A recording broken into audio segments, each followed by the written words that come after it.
Welcome to the Social Psych Review. We're in week 11 out of 14. We are definitely coming down the home stretch. Congratulations for getting here. Every week I think, oh, this is my favorite unit, but social psychology is different. This really is my favorite unit because not all units are created equal. Even a passing knowledge of social psychology is very powerful. So we did learn about brain anatomy, and that's good for, I don't know, impressing your friends. But if you know about the bystander effect, you can be the one that calls 911. You can be the one in that big crowd that's feeling like, oh, someone else is going to help. And you can think, oh, no, wait, I know what this feeling is. It's the bystander effect. You can call 911 and save someone's life with just a little bit of knowledge about social psychology. So let's do first things first. I know you want to get this in your notes and review it. Obedience to authority was Milgram. The authority told the teacher to shock the learner. Conformity was Solomon Asch. Confederates all gave the wrong information just to see if the subject would go along. Social roles was the Stanford Prison Experiment with Dr. Zimbardo, and subjects were randomly assigned to be guards or inmates, and they behaved accordingly. So let's play around with this a little bit. If you know Milgram,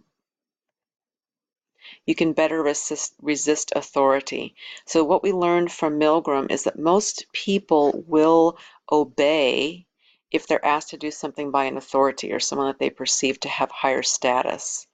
So you may recall this is what he did.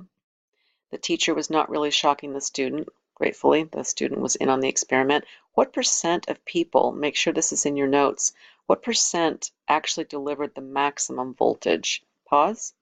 The answer is 60%. That is shocking. How did Solomon Asch explore conformity? Do you remember? Well, he had one subject in a room with lots of Confederates, and then he'd ask a question, and all the Confederates would answer incorrectly, just to see what the one subject would do. So what impacted how much conformity there was from that one subject? Group size? Yes, the larger the group, the more conformity. You can look at the graph there if you want to pause and take more time.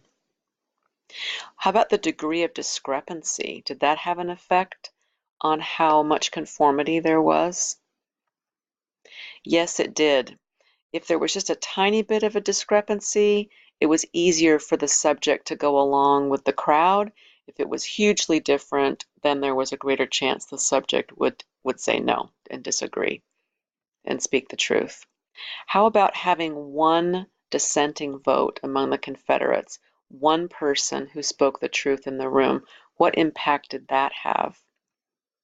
Well, you may remember that if there was just one person in that group that spoke the truth, it was a lot easier for the subject to actually speak the truth also. So now you know, and you can be that one person who feels like, oh, I think I should kind of not say anything here. You can be that person who says something and helps other people speak the truth as well. So social roles was the Stanford Prison Study, Dr. Zimbardo. These shots are from the Netflix movie with that same title. Uh, Students were randomly assigned to be either guards or prisoners, and they behaved in horrendous ways, both groups. So I want you to think about your roles.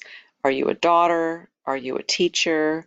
Are you a driver on the road? Are you a pedestrian? Are you a shopper? Are you a patient? Are you a doctor? I want you to think about those social roles and how it impacts how you behave and how you think about yourself also. So in closing, now you know. You know about social roles, you know about obedience, you know about conformity. Now you know the pressure on you, and you can look at it and you can make better decisions. So let's switch from studies to theories. Situationism. What is that? So put me on pause.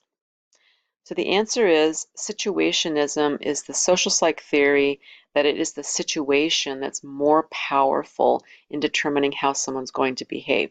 So if you're in a wartime situation, according to situationism, it really doesn't matter whether you had a Freudian fixation for this or that. Everyone's going to basically behave in a certain way if they're in a wartime situation. So that is situationism. So who are you attracted to? Is it people who are in close proximity, people that are attractive? Is it your unconscious that's attracting you to certain people? Is it similarity? Pause. The answer is proximity, proximity, proximity. So it's location, location, location in terms of attractiveness. Next question. How do relationships deepen from acquaintances to a love connection? Pause. The answer is reciprocal disclosures. So I talk a little, you talk a little, reciprocal validation. I talk a little, you think I'm great. You talk a little, I think you're great. Reciprocal validation and reciprocal disclosures. Not one-sided, notice that. All right, a few more questions. Cognitive dissonance. So cognitive clearly refers to your thoughts. Dissonance is two things that just don't go together. So with cognitive dissonance, what is that theory? Pause. So the answer is cognitive dissonance is a disconnect or a dissonance between your thoughts and your behavior. So remember we talked about the abusive relationship. Should I go? Should I stay? If you leave the relationship, you've got to think, you know what, I'm an okay person and this is not okay what's happening to me, so I'm out of here. If you stay, you kind of have to think, well, you know, I'm really not that valuable. You know, it's okay what's happening. And honestly, it's a lot easier to change your thoughts than to change your behavior. If you think about leaving an abusive relationship, you've got to move, you got to pull your kids out of school, you got to get a different job. It's a lot easier to just kind of change your thinking so that you can stay in that relationship. That is cognitive dissonance. Prejudice and discrimination, one is an attitude, one is a behavior. Which is which? Pause. The answer is prejudice is an attitude, discrimination is a behavior. Who is the poster person for the bystander effect? Pause. The answer is Kitty Genovese, was the poor woman who was raped and murdered in Brooklyn in the 1960s, and people were looking out their windows and did not come to her aid. So in closing, a little knowledge of social psychology can change everything. You're likely to obey, you know that now. You're likely to conform, you know that now. You're likely to play out a social role.